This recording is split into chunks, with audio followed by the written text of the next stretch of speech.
Je suis Paul Delors Boholé, l'initiateur du groupe Ekaïga.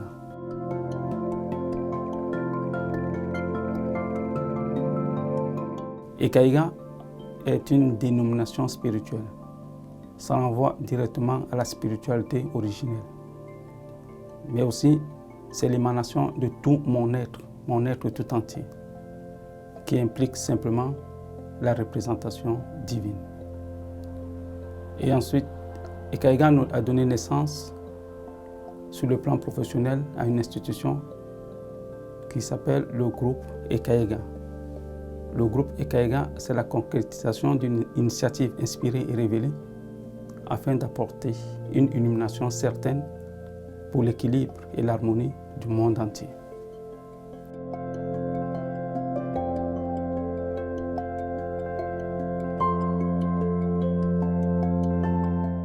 Le groupe Ekaïga est une holding qui est constituée de plusieurs entreprises. Nous avons dans un premier temps l'association humanitaire qui œuvre pour la création, l'imagination des projets d'envergure. Nous avons également une entreprise de communication qui est Ekaïga Ltd, basée à Londres en Angleterre, qui est chargée de toute la communication du groupe Ekaïga, mais aussi des projets de communication en entreprise.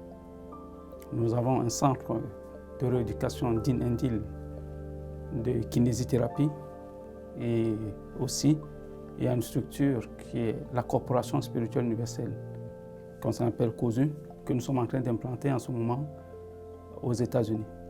C'est cette structure qui s'occupe un peu de tout ce qui est spirituel et également qui fait la promotion, ainsi que l'association aussi, du programme que nous avons intitulé Connaissance et vérité, Knowledge and Truth en anglais, pour essayer de partager les connaissances spirituelles et expliquer à l'humanité les phénomènes qui sont plus ou moins incompréhensibles.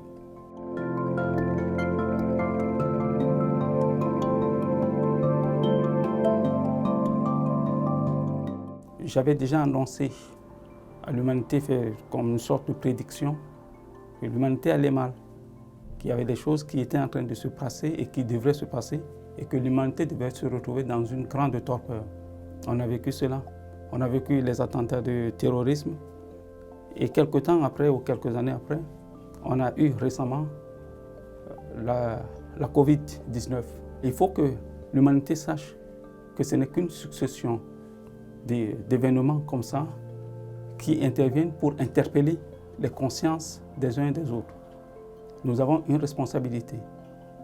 Nous sommes sur la terre pour comprendre qui nous sommes, pour pouvoir évoluer spirituellement. Pourquoi? Parce qu'on vit désormais dans une forme de désordre. Voilà. Et donc chaque chose n'est pas à sa place. Il y a un déséquilibre total. Qu'est-ce qui va se passer dans le temps? Ce qui va se passer est clair. Il y a d'autres événements qui sont annoncés spirituellement qui arrivent.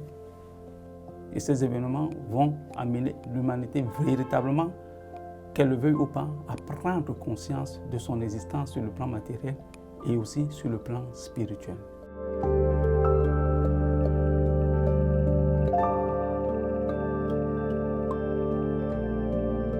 Les esprits qui sont chargés de gérer la création ont expérimenté et que ces esprits puissent avoir la capacité d'exister pendant 1 jour, 2 jours, 3 jours.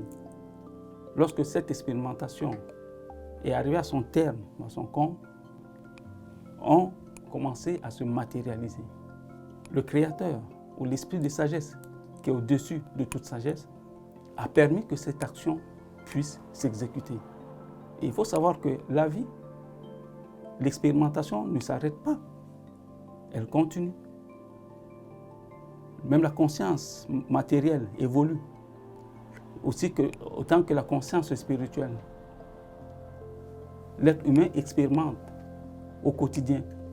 On entend dire de gauche ou à droite que les êtres humains viennent des vers de terre, ou peut-être d'une émanation scientifique, ou tout ce qu'on peut dire. C'est faux.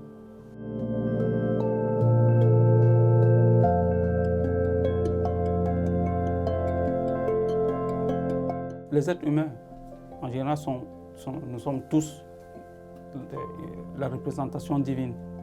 On n'a pas forcément la même dimension spirituelle. Il y a des esprits qui viennent d'un autre plan, plus important que le plan humain, qui sont dotés d'une capacité d'illumination pour permettre à l'humanité de se rappeler clairement qui ils sont, où est-ce qu'ils vont. Donc je peux, avec toute la modestie, dire que j'appartiens à cette catégorie d'esprit. C'est pour cette raison que j'initie des actions de sensibilisation pour rappeler aux êtres humains, aux esprits humains, quel est le but de leur existence, pourquoi ils existent.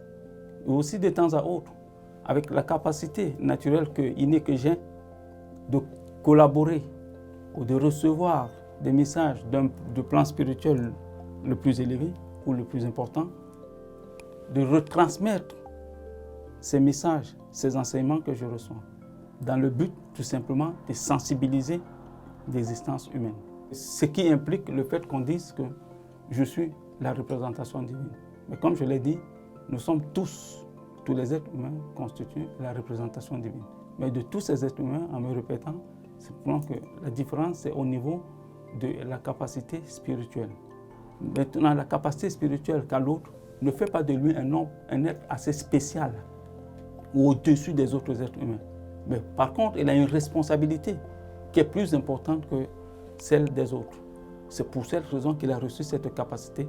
Et à partir de cette capacité, il faut qu'il se montre juste, qu'il se montre lui-même très appliqué et qu'il accomplisse véritablement ce qu'on attend de lui sur le plan spirituel, sur le plan des responsabilités qui sont les siennes.